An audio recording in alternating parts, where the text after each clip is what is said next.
Good morning, Lululus. How you doing? Hot take? I think that the Joker and Maduro are actually friends. I think that they're pretending to be adversaries so that they can both make money off of this whole oil deal. Now, of course, this should go without saying, this is wild speculation, but as all of these little pieces from this story that's been ongoing in Venezuela have come up, I've always just felt like there was some little missing piece of thread. And I think that that missing piece of thread is Dark Batman. Because we have to remember that during the time that we had our contest, they had one in Venezuela as well. And the people on the ground didn't have the same brainwashing. They didn't have a J6. And so when this person, who was very, very Joker-esque, was going to be running for the leader of their country, they had an idea that he probably was going to try to steal this contest. And they used the exact same software with the assistance of Dark Batman's satellites, just like we did here. And the combination of those two things had a lot of people on the ground very weary. So what they did was they assigned human beings to go around to every single little box and obtain a paper copy of all of the totals at the end of the night, right? So that they could see for themselves who was victorious, right? And once they added all of these papers up in a centralized location, they determined that Maduro was not actually the one who was supposed to be there. It was supposed to be the other person. They brought this to the courts, they brought it to the news, and yet they let him stay there anyways. And this is not some sort of just like blue lulu conspiracy. I heard this on NPR. This was on This American Life. This is coming from reputable sources. But I find it very interesting that now the Joker is saying that he's demanding for regime change, right? He needs for Maduro to step down, but he hasn't mentioned the fact that he was there illegitimately and that it's common knowledge in that nation that he's not supposed to be there in the first place. I find that very telling. Remember a couple weeks ago after the discharge petition was passed and there was that leaked audio that everyone was saying may or may not be AI, and he said, do something about this, we need to change the conversation, start a fluffing war if you have to? Well, and then all of a sudden, here we are, Thanksgiving weekend, and the Joker is tweeting from his bedroom that he has officially closed Venezuelan airspace. That's very interesting. And then he was asked about it on Air Force One, and he's like, yeah, I was just on a phone call with Maduro, and, you know, we just can't really find an agreement. It's just not going very well. So you're actively threatening to boom his airplanes out of the sky, but you guys are having like cordial conversations before you tweet that his airspace is closed?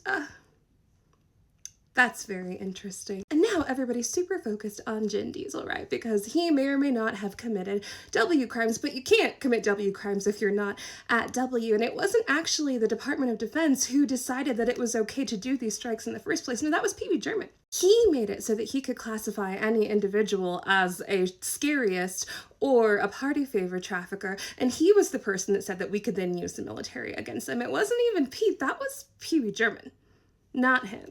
And Pee Wee German and Dark Batman famously were caught in a love triangle with little crazy Katie over there, and so there is just a lot of moving pieces going on, but I think that this is all just a blatant conspiracy, not a conspiracy theory. They are all conspiring towards an end that I don't think that we can fully understand yet, but it's just incredibly coordinated, in my opinion, in a very strange way. There is, however, a bipartisan investigation that's starting into Vin Diesel and the September attack that is going on both in the House and in the Senate on both sides of the aisle that wants to get to the bottom of this double tap attack. But I think it's also important for us to remember that since then, there's been 20 of them. 20 attacks since September. That's like twice a week. Do we think that it only happened this one time? Why aren't we being shown this information? It's almost like giving somebody complete and utter criminal immunity before giving them the most powerful position in the entire world was a bad idea. Who'd have thought? Kristi Noem has outright admitted that she defied the court. She's like, yeah, I gave the order to send him to CCOT, so what?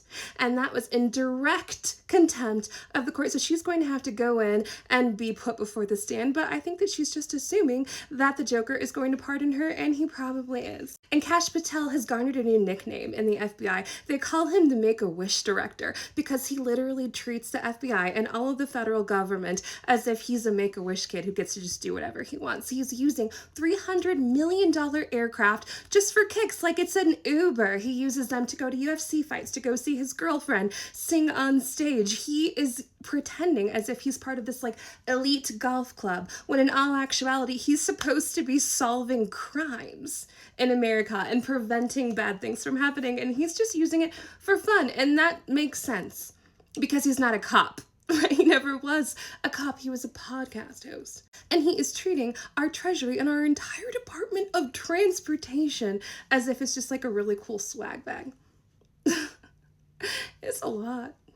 I've heard a lot of people say that the Joker doesn't want to fire anybody because he's too narcissistic and he doesn't want to make himself look bad, but I don't think that that's true at all. During his first administration, people turned over almost constantly. I think that they had like 50 to 70% turnover, like year over year throughout the entire thing. He is no stranger to firing people. "You're fired" was his tagline. He hasn't fired anybody because they're all too compromised. There's too much mutually assured destruction within this little ring that they've got going on. So if he were to let anybody go now, they would all just sing like a canary because all of them are completely devoid of any sort of genuine loyalty. Yeah.